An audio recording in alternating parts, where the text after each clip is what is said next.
So welcome back, dear students. Today we are going to start our 9th lecture from Unit 3, and we will learn the connection between writ jurisdiction and private sector. As you know that in our country, under Part 3rd of the Constitution, citizens are guaranteed certain fundamental rights, and some of these rights are absolute in nature, and any kind of violation of these rights are intolerable.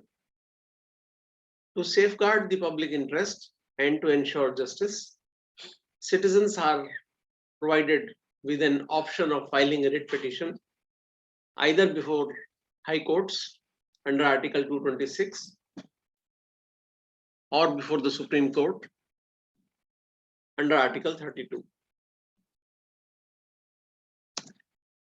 As all of you by now know that there are 5 types of writs which can be issued in the court of law, and we have read all these 5 writs. They are habeas corpus, mandamus, prohibition, certiorari, quo warranto. But generally these writs are enforceable only against the state. Section 12 of our Constitution of India defines the state as a sector which is either controlled or authorized by the government, which means those entities which fall outside the definition of state is considered as private sector. Henceforth, the court in PD Shamsadani versus Union Bank of India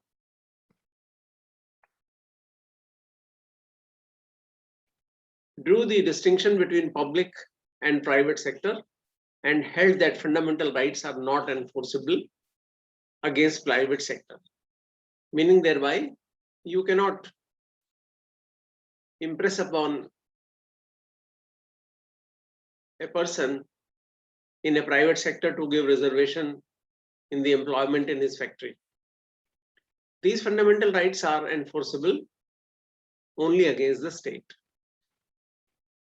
Private sector is not supposed to come under the jurisdiction of writs for protection of fundamental rights.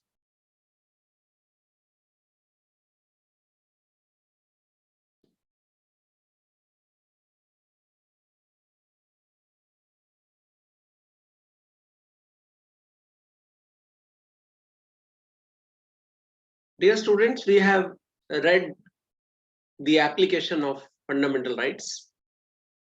The fundamental rights can have 2 kinds of application. One is vertical, from top to bottom, and second is horizontal, from left to right or right to left.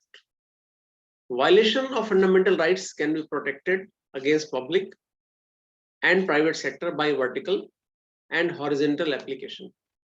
Vertical application of fundamental rights mean the action can be brought only against the state and not against any private sector.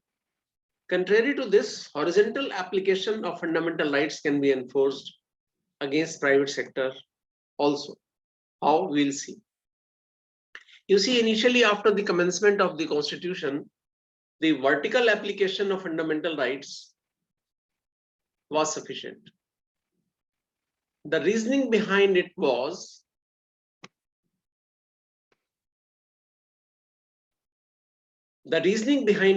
making only the state responsible for the fundamental rights of the citizen. It was a huge power and authority vested in the state. But to avoid the misuse of such power and to stop it turning into a totalitarian state, the constitutional maker considered it necessary to make state answerable for its actions.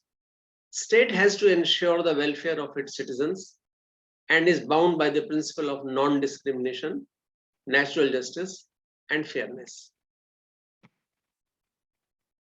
We have another illustration, S. Babu versus MD Hindustan Teleprinters Limited, Chennai. This case was decided by Madras High Court. A petition was brought before the court to make a company liable for ex gratia amount which they have not given to their employees. The contention was that initially HTL, that is Hindustan Teleprinters Limited, was a public sector organization, but later on the government disinvested its share and it ceased to be a public undertaking. The challenge before the Madras High Court was whether a writ of mandamus can be initiated against a private sector. Madras High Court held that since at the time of filing the writ petition, company was neither a public undertaking nor functioning under the government authority, hence it did not hold the company liable. Meaning thereby, the writ of mandamus was not maintainable against a private company because it was not a government company. Initially, the government had certain shares, but later on, the government disinvested its shares. So it ceased to be a public undertaking. It is a private company, private undertaking, and they are not amenable to writ jurisdiction of the high courts and Supreme Court. In this case, the court further reiterated the fact that the petition related to contractual matter. Here the matter involved was contractual between the two private parties. Contractual matter dealing entirely with the private sector will not be entertained in a court of law. If there is a dispute between employee and the company based on a contract of employment, then such a dispute will not be entertained in a court of law through a writ jurisdiction. The court held that matter relating to private contract should be dealt in civil court. You go to the civil court for the relief which you want from a private company, or you may go to the High Court to Supreme Court by way of filing an appeal. But directly High Courts or the Supreme Court, they do not have jurisdiction to deal with such cases because the cause of action is based upon a contractual matter. See, writ of prohibition can only be issued against judicial and quasi-judicial authorities, and it cannot be issued against legislative bodies and private individuals. Similarly, writ of habeas corpus can be issued against private authorities if one person has arrested another. But remaining writs can be issued only against the state. Prohibition, stay order, habeas corpus can be issued against private individuals also. It's a very good leading case on the question of writ jurisdiction vis-a-vis private sector. Now, with the advancement of society and the emergence of LPG, that is liberalization, privatization, and globalization, this is the latest policy. The huge divide between public and private sector started diminishing. There is now little distinction between public and private sector.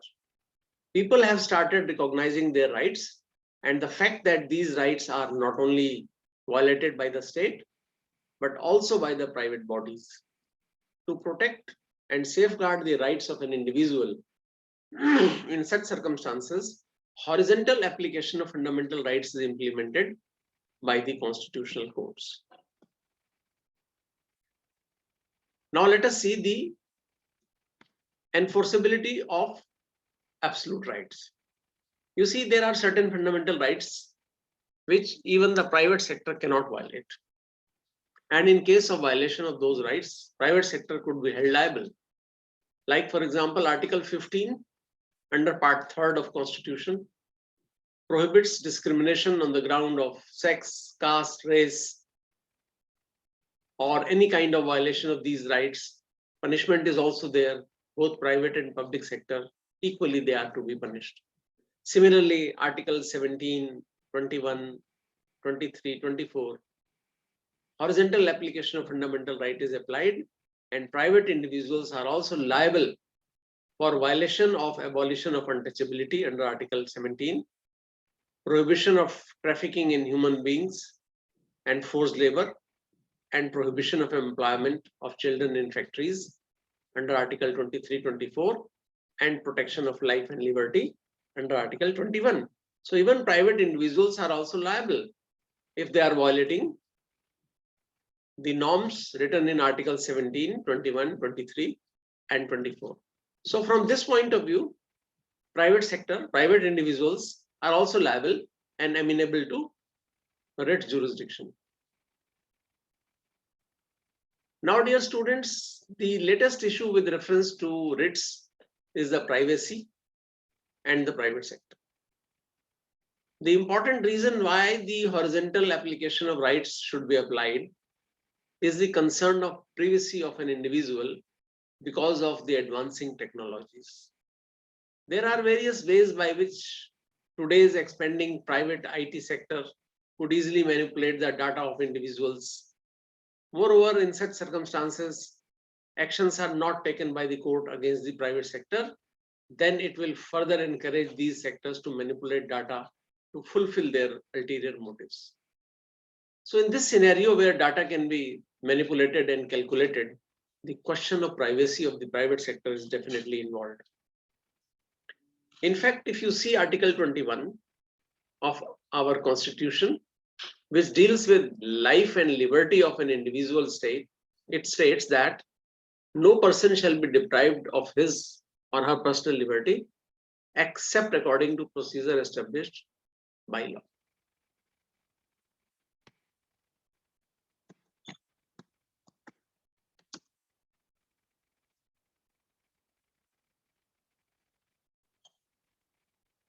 Modern definition of personal liberty also includes right to privacy. Privacy is part of life and liberty. The application of Article 21 is not restricted to state only, but it extends to non-state actors like private sector also. We have a very good illustration before us, Vishakha versus State of Rajasthan. The Supreme Court reiterated that safety of women at workplace is their fundamental right, and it should be adopted mandatorily by both public and private sector. So this protection of women at workplaces from sexual harassment is applicable to the public sector as well as to the private sector. It's not that public sector, nobody can harass the ladies and in private sector they can. No, it applies to both public and private sectors. So, dear students, the citizens can surely file a writ petition under Article 32 in the Supreme Court against public sector, against the violation of fundamental rights. However, this right of the citizens is only applicable to public sector, and its applicability in private sector is limited to only few cases which we have just discussed relating to Article 17, 21, 23, 24, and even Article 15 also. So application of writ jurisdiction to private sector is very limited to few cases only. So dear students, we can safely conclude that few fundamental rights are not enforceable against private sector, even though they yield equal or even more powers than public sector. The court should adopt a mechanism where even the private sector should be held answerable and responsible for their actions. This is my suggestion, that private sector should be held answerable and responsible for their actions, because little difference is left nowadays between public sector and private sector. So the disproportionate power vested with private sector give them enormous chances to misuse their power, which in some cases infringes the fundamental rights of citizens also. It is submitted that if the court enforces the horizontal application of fundamental rights in full form, then the chances of violation of fundamental rights can be greatly reduced. So dear students, this is in nutshell the writ jurisdiction and its application to the private sector. So here I end this lecture. Thank you very much.